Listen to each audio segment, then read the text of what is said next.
So on today's episode, we're going to be talking about collaborative e-commerce and how it could be used for upselling, cross-selling, and generally growing your e-commerce brand. It's a great episode you do not want to miss, so do stay tuned. Hey folks, welcome to the 2x e-commerce podcast. I'm your host, Kunle Campbell, and this is the podcast dedicated to rapid growth in the direct-to-consumer selling space. Now, if you work in marketing at an e-commerce business or a founder, I'm going to help you sell more directly to your customers. And each week on this podcast, I interview an expert, a founder of a direct-to-consumer e-commerce business, or representative from a best-in-class e-commerce SaaS product. We're focused on helping you improve e-commerce growth metrics such as conversions, average order value, repeat customers, your audience size, and ultimately sales. Our remit is to help you sell more sustainably in the long haul. Now, on today's episode, very interesting, interview I had with David Perry, who is the CEO of a new kind of SaaS e-commerce platform that has over 34,000 Shopify brands already using it. Now, the name of the platform is called Carro, and to get there, it's just go to getcarro.com, and it manages, I wouldn't even say social media influencers. Right now, it does like collaborative commerce. What do I mean by that? With its network of 34,000 Shopify stores, you're able to import what other stores are selling into your catalog, essentially, and work a profit share and increase average order value and get a percentage for a cut. So essentially, you're like an affiliate as a store owner for other reputable e-commerce stores in the ecosystem in a very collaborative way in order to add more value to your customers. So take an example. If I sell microphones and I do not sell microphone accessories, for instance, I could collaborate with another microphone accessories store to have their, at the click of a button, their products essentially in my catalog. And then when the sale is made, I would sort of fulfill my order and you fulfill your order to your customers, to my customers. And AOV goes up. I make more money off the back of it. And my customer data is my customer data, if that makes sense, because I've just sold on your behalf and you make revenue. So you're more or less a distributed wholesaler. It's a very interesting frontier. David Perry, who is the co-founder of Carro, really sheds a lot of light on how this system works. A bit of background on David. He was he's an accomplished entrepreneur in the gaming space. He had an exit with Sony PlayStation, and then he retired off the back of that. He's a creator. He builds, he tinkers with stuff, and he wants to change the world. And someone brought the world of e-commerce to his attention, and he started to build. He's a technical guy, so a technical co-founder essentially. And Carro is an interesting platform. It's a collaborative platform. It's something you should test. In the Facebook group, in our Facebook group, I put out a post which is just asking around collaborative, commerce. So if you've seen that post, respond and let me know if you have tried, a platform such as Carro and what sorts of results you got. David, super interesting. As I said, it's a great episode. It's a great conversation, essentially. I thoroughly enjoyed this conversation.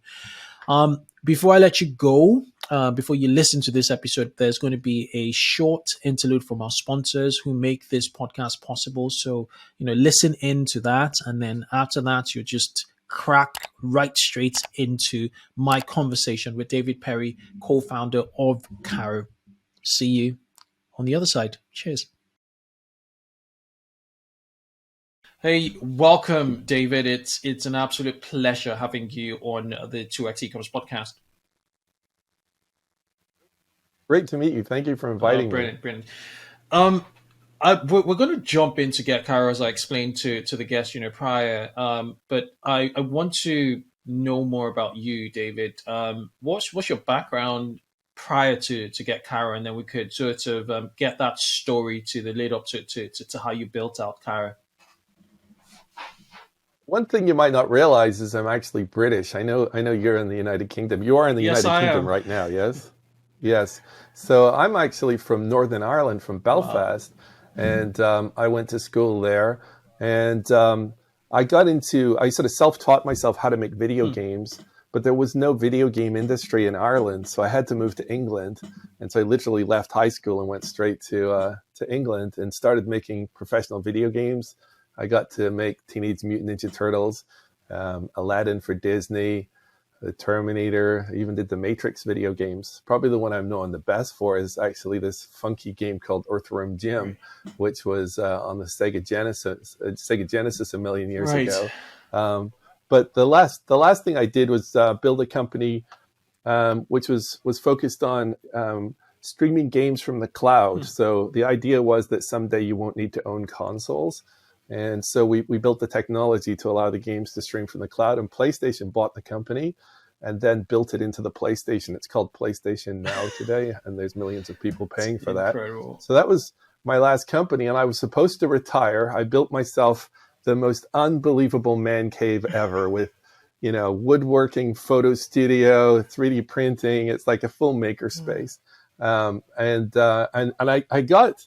What happened was I kept finding myself, even when I was building this makerspace, I kept getting influenced by experts in every field, and I ended up talking to a lot of brands, and you start to sort of feel the energy that's in e-commerce, and it's such a fun space, and these people are so passionate and so creative, and I just couldn't help myself. I was in a room with students, and I was an entrepreneurial class, and I was the investor. And I met this entrepreneur who was focused on influencers, and the two of us met, and and it forced us to sort of talk to each other and get to know each other. And in the end, we decided to build this company together, and that's really how we ended up. Like, strangely, I should be retired right now, but I find myself absolutely fascinated by this. It's an incredible backstory. You go back to Sega Genesis, and the acquisition from Sony is more than impressive. In regards to your co-founder, is your co-founder a technical co-founder, or is he more BDev in business? Well, that's actually what's worked out great, is this sort of combination, because I'm more investor and technical because I used to do a lot of engineering, and he's more really interested in the product design and features and talking to the brands and the brand relationships. And so the two actually augment really well. We're not stepping on each other's toes at all. And so that's been a great relationship. His name's Jason Goldberg. He's been incredible. Fantastic. Okay, let's jump right into Carro, into the Carro proposition. How long have you been running Carro for? And in a sentence or two, could you explain what Carro is? Yeah, so I joined with Jason back in 2017, and I think we started out really focused on influencers, thinking that was the place to go, because we had this theory that if you built something really cool for influencers, then brands would come. And as we were building it, we sort of realized this is not the right way to go about this. It's to build something for brands, and then the influencers will come to that, and that's worked out for us. So, but Carro is basically this concept of getting brands to sell more together. And the word together is absolutely everything. So the brands, it's like once you get in, it's a bit like a club. They all know each other. The CEOs of brands are all friends with each other. And ultimately, they're very, a lot of them are sort of in the trenches, just dealing with the day-to-day, but they don't get a chance to sort of sit back and say, well, what is my brand? If I could have any products I wanted, what would my brand be? And you'll meet a brand like Chubbies, who are really known for shorts. They don't want to just be shorts. They of course have other clothing too, but the full expansion of their brand is the weekend. They want everything to do with the weekend. They want blankets and backyard games and barbecues and everything else. And so, does that mean you have to have barbecues in your warehouse? Is that really necessary? And so what we have currently over 1 million products from over 30,000 brands in our collection.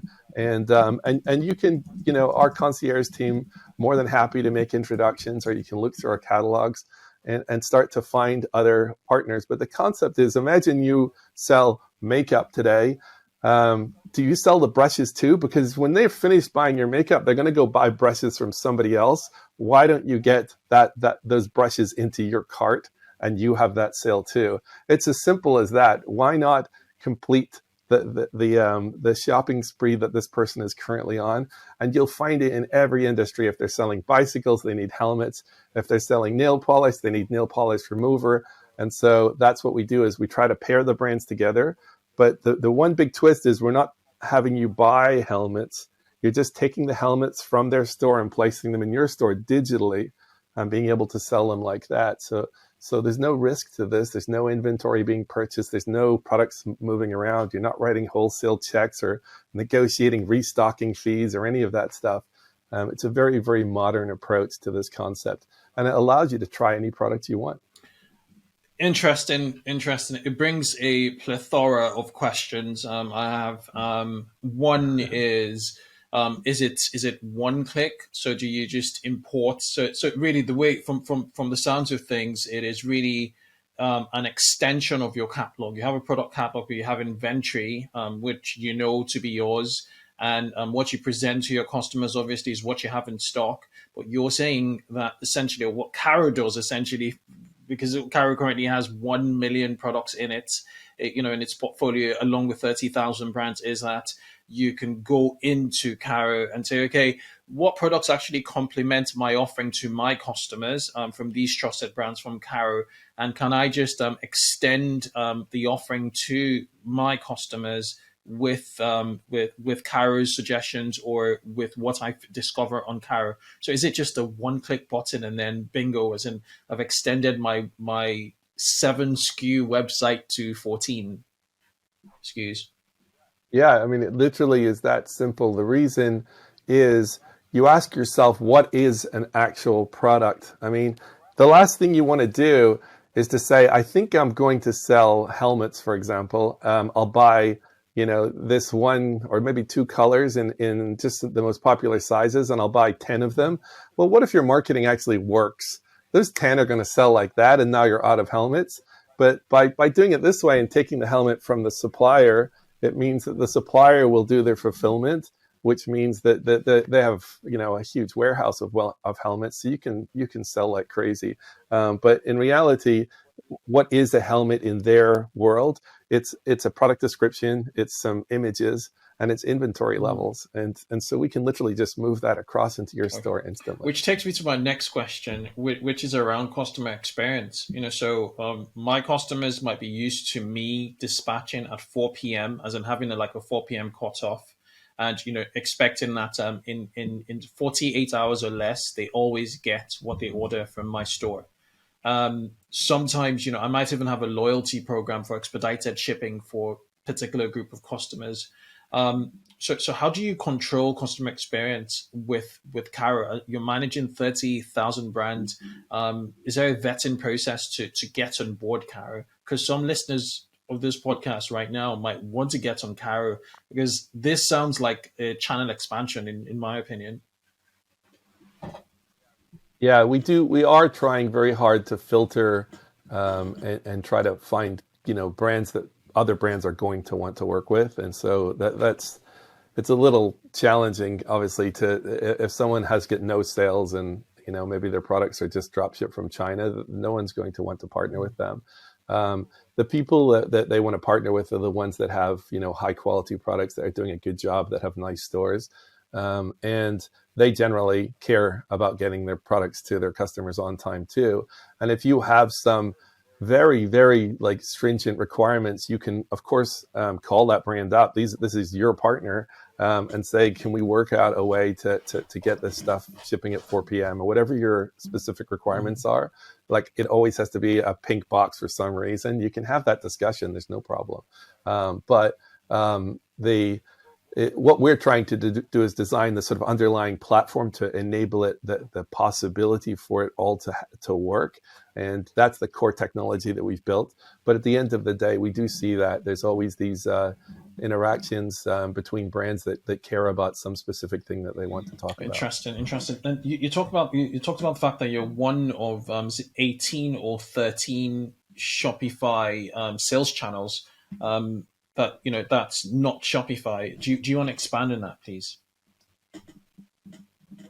Yeah, so Shopify has this concept of sales channels, and it allows you to sort of build marketplaces with multiple different suppliers combined together. And this is the kind of thing that we're literally getting up each day saying, what can we do to help the brands? Jason is constantly meeting with them, and they're telling us just straight, we want this new feature that we have, bundles, for example. We want to be able to bundle products together and make a new SKU. So that means that you can work with other brands that you like to make maybe an all-day skincare regime and give it a really cool name. But what you did is you invented a whole new SKU, like it's a skincare in a box, or it's a sort of a celebrity look in it that you could just have because you've got the right products, and someone who's good at curation has put those products together for you.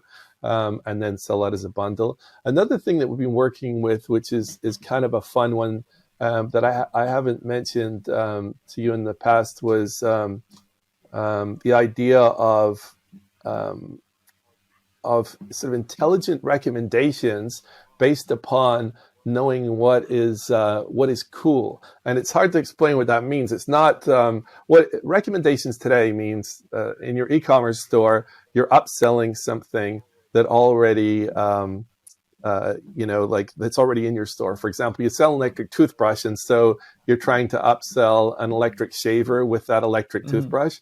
That's not so interesting, and the conversion won't be that high.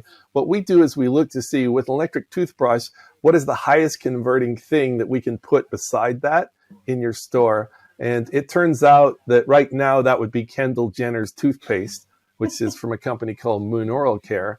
And so if you put her toothpaste with your electric toothbrush, you're going to get upsells.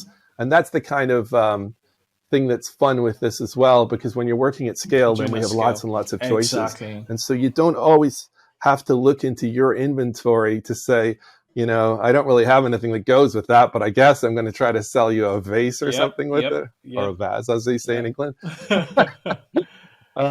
Right? Because in reality, we have a network of people that are interested to work together. No, that makes incredible sense. And I love how you chimed the fact that it's at scale. So you're dealing with your data set is really wide, 1 million SKUs, and you're churning through, and what's selling from a cross sell standpoint, and you could recommend it. So does that mean in the Shopify backend of Carro, they're like recommendations to each SKU you have, saying, okay, this product from this merchant will pair up pretty nicely with this product, and then they just click add at the click of a button, and then bingo, it's an offering on their site.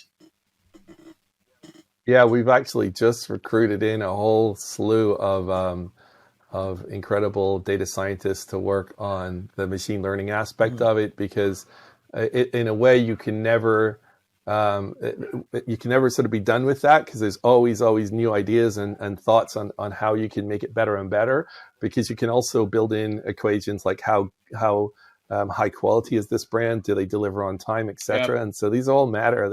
It's quite complex. And you can see why, as an engineer, I kind of get excited by what we're doing, because it's complex stuff. But in a way, it's something that no individual brand can ever afford to do. They can't hire a whole army of machine learning engineers to work on their data. It's not going to happen. And so the idea is to try to help. I sort of have a funny things in my head that I think are going to happen in the future. Is someone will say, I'm going to add this snowboard to my store, and we're going to basically be like, well, that's a cool choice, but this one here is selling 10 times more right now. Right? If you think about it, that's the real world. Because someone's doing something cool on social media right now, and this one is really hot. Exactly. And we need to help brands with that. Why? I don't want you to sit there in the dark and not know, what you could be carrying that would sell profoundly more than you're currently selling. And so this is really the future for some of the things that we're working on right now. It's really the relevance, I guess, from the recommendations would also, amongst all of the other data points, would be also very timely, time based. It probably look back in the last 24 hours, last 1 hour to really hone in on the recommendations, because things change quite often.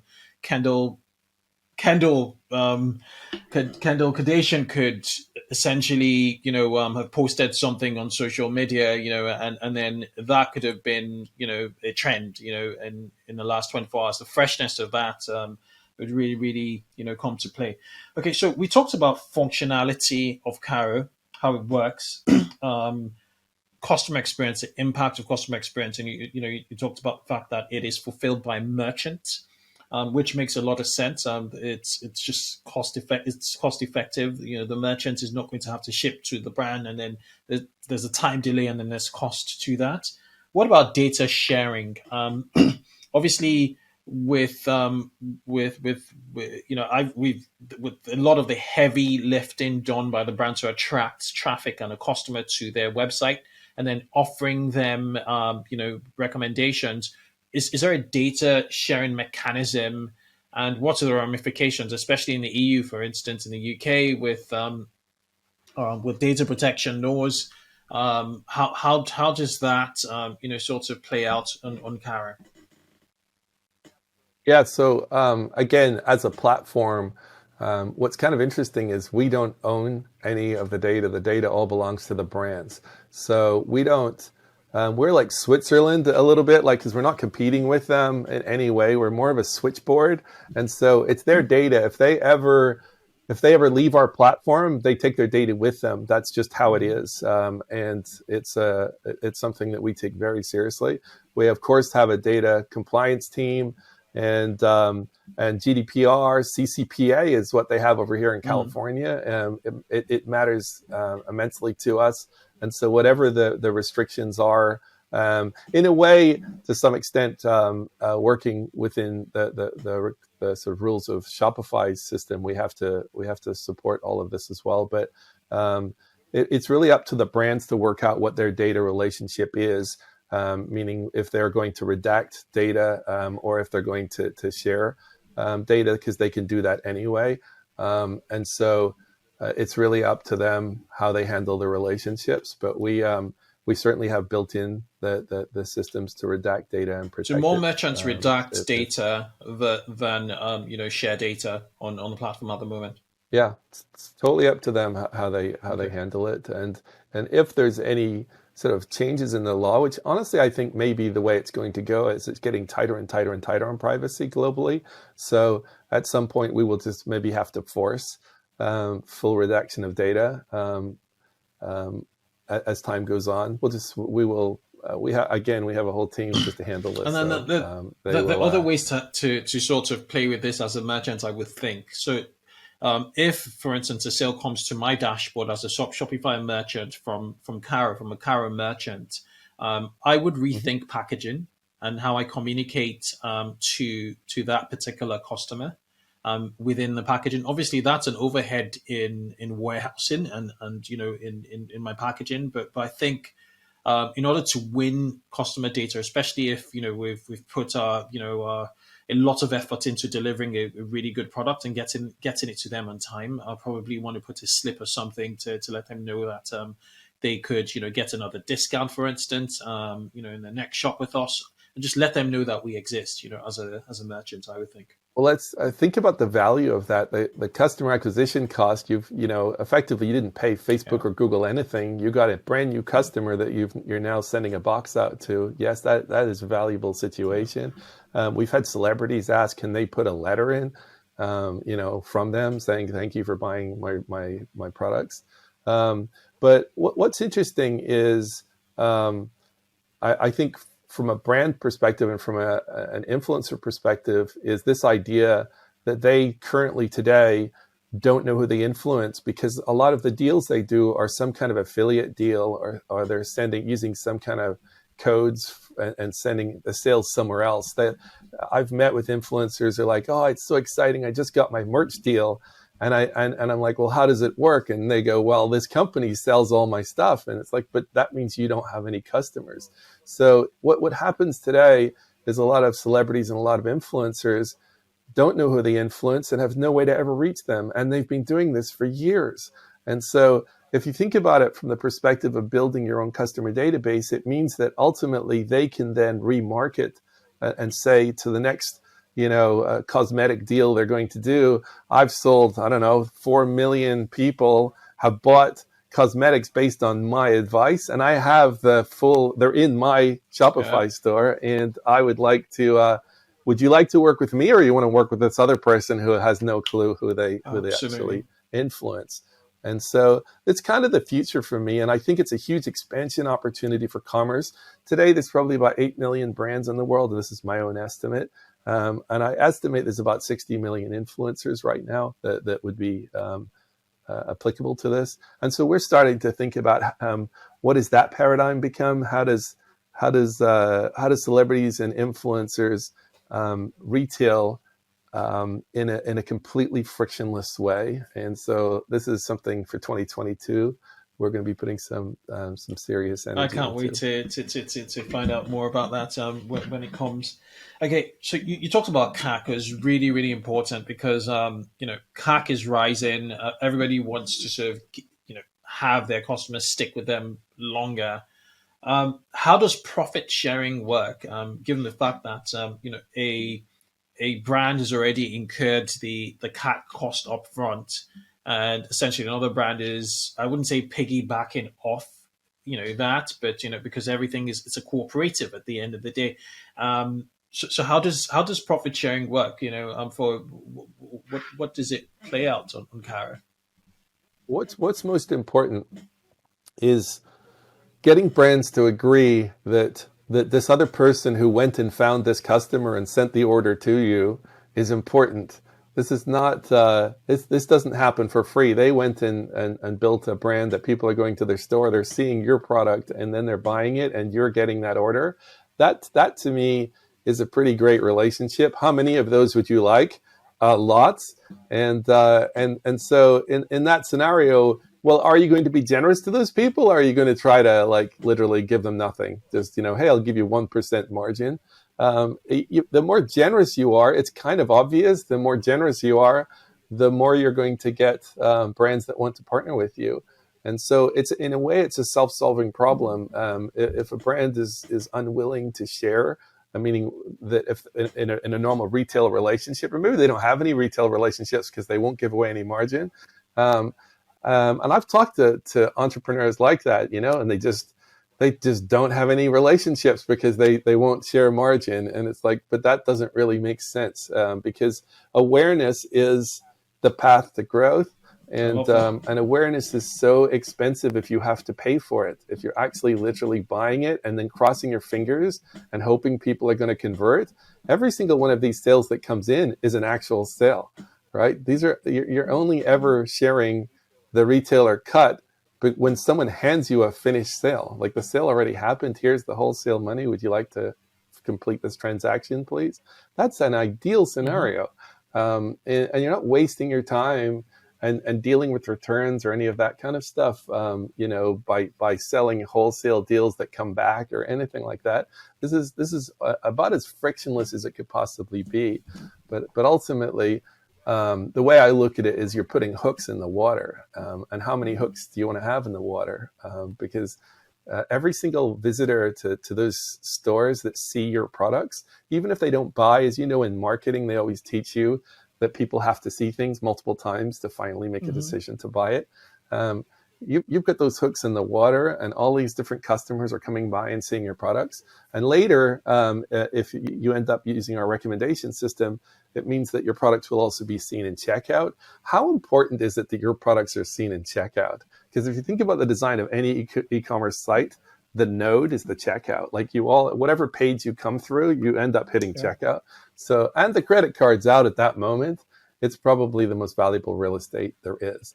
And so by being able to have your products appear in other people's checkouts is pretty phenomenal as Absolutely. well. And so that's why we think that that's a key, key feature. Do you have any best practice, recommendations in terms of margin share, or is that just left to merchants to figure out?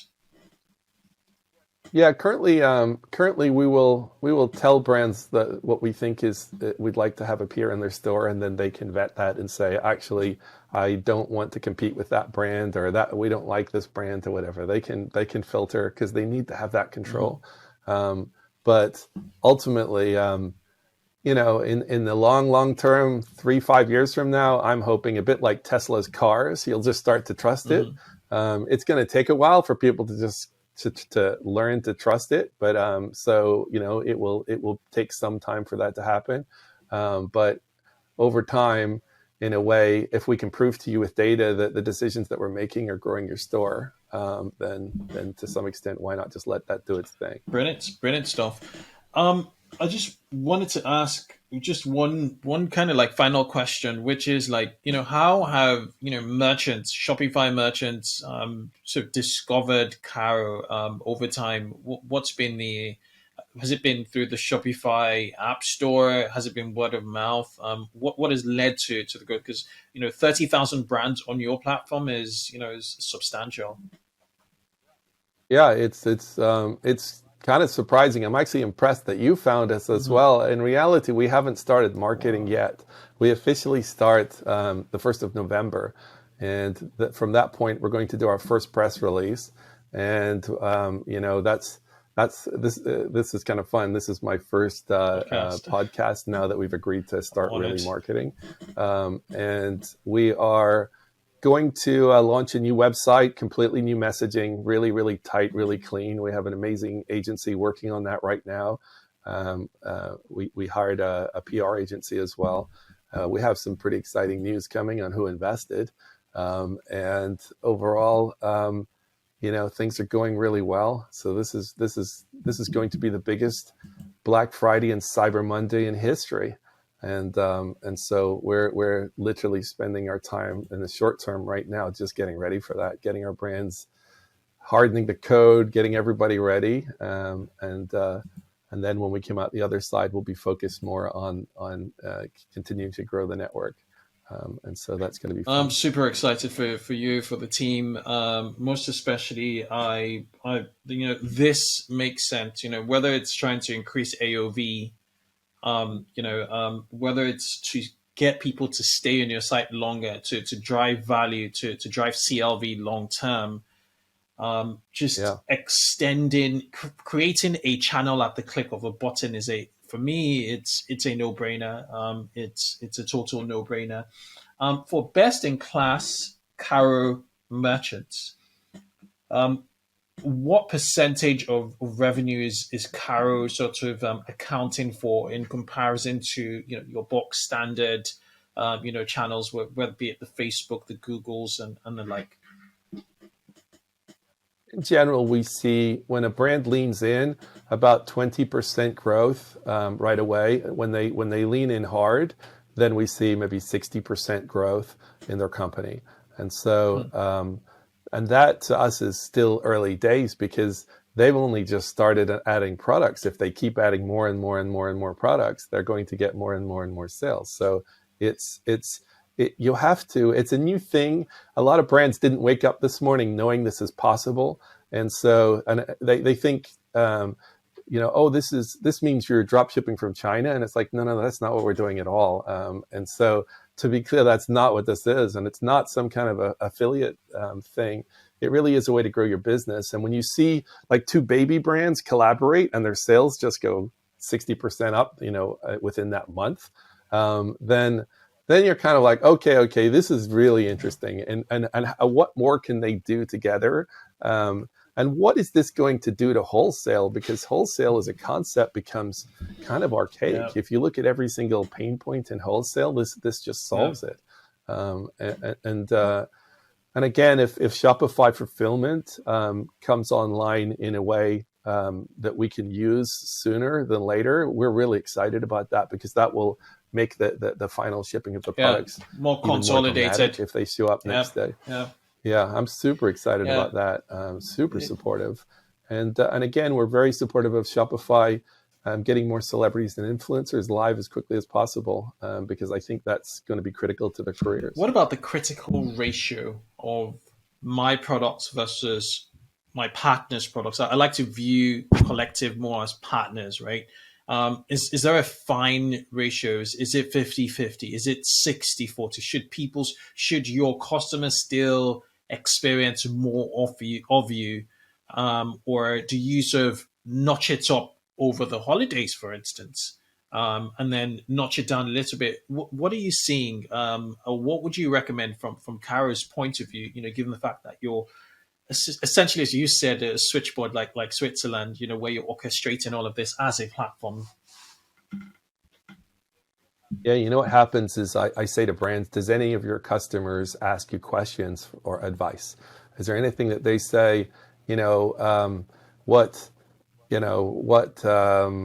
like, let's say you're selling, I'll go back to the bike example. What helmet should I wear, or what gloves, or what chain oil do you recommend for this bike? Whatever there's always questions coming in. We don't know what those questions are. Those are directly to the brand, but the brand is starting to go, maybe we should start thinking about selling whatever. And I'll give you an example. I talked to a skincare company that does sunscreens. And they said to us, people are asking us all the time for lots of other things other than just the sunscreen. But we just do the sunscreen because that's what we manufacture. That's fine. Manufacture the sunscreen. But they said it would be so cool if we could have a section of our site that's called What Goes in the Beach Bag, and it has towels and glasses and everything else that we could curate for our audience. And that's really the point. It's so easy. That would be the easy version of doing this, right? You could do that today and increase your average order value today. And so I think that's why it's fun, because I'm sitting on the phone or on a Zoom call with these CEOs, and you see the penny drop, and they're like, I could do this, I could do this, I could do the bundles. I'd love to make a bundle. We've even had really interesting conversations with, imagine, I talked to the CEO that makes an app for the phone where you can have time with a vet. And I kind of went, I don't know if we can really help you, because you're talking about a mobile phone app and we're a Shopify technology platform. I'm not sure I can really help you. And the lady said to me, well, I have a problem because vets keep recommending products. And is there any way we could have a store where we could sell the recommended products, but not actually touch any products? We don't want warehouses filled with dog beds or anything like that. And I'm like, absolutely, we can help you. And then she said, is it possible to make a new SKU, which is time with a vet? And I'm like, of course you can. And wait a minute, that we could push that into all the pet stores. An emergency call with a vet, it could go into all of the stores like tomorrow. And that's, and then you go to yourself, well, hold on, that means any service can become a SKU and be pushed into all the retail stores, and your mind just goes boom, right? This is a huge opportunity.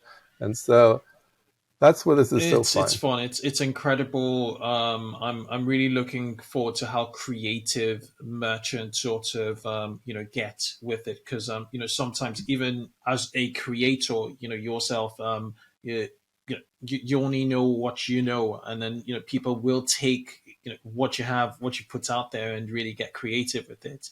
I just love the fact that Carro is a platform, and so it'd be very, very interesting in use cases. And for me, it's with volatility and risk, just diversification of your traffic sources and your sales is absolutely important. And you seem to be solving that problem. So, David, thank you so much for coming. But before I let you go, we have this rapid fire question section where I'm going to ask you about 6 or 7 questions. And if you could use a single sentence to answer each of them, you'll be A-okay. I'll do my best. That's hard for me. I'll give you the simplest one. Are you a morning person? No. Okay. I need a giant cup of coffee this big. Okay. What 2 things can't you live without? I can't live without technology and learning new things. I have to have, I'm surrounded by everything that I own needs to be charged. What book? Or uses electricity. Okay. What book are you currently reading? I tend to listen to Audible books, and I'm just trying to think of the name of the one that I just read. It's got a really funky name. I would have to load up my Audible to tell you the exact name of it, but it's basically all of these different ideas on that have sort of created the world today. So some of the biggest sort of ideas on how things form and get created, and it's kind of fascinating but I revolve through all the cool books that are that you're probably hearing about, and I just buy them on Audible. But with COVID, I'm not driving as much, so I'm not getting to listen to as many books. That's the thing. I try and find an excuse to drive to listen to it, because that's where I really sort of enjoy podcasts in the car. I don't know, in the cabin of my car, it's so weird. It's so weird. You can learn a lot in Los Angeles traffic, I'll tell you that. Imagine, I can testify to that. Been there a few times and rented a car. Bad idea. Okay, what advice would you give to yourself 5 years ago? 5 years ago, I would probably I would have said to myself, you should go ahead and retire, because I would have had so much creative projects done by now. But honestly, I'm very happy that I did choose this path, because this has been really fun building this platform. Final question: What's been your best mistake to date? By that I mean a setback that's giving you the biggest feedback. Well, I think probably the biggest mistake, tying it into what we're currently doing, is the fact that we started with influencers first and then went to brands later. If we had have done that, would have saved us maybe a year, and a year matters. So I wish we had have done it the other way around. But in reality, it's so funny, because investors are calling constantly wanting to talk about influencer commerce.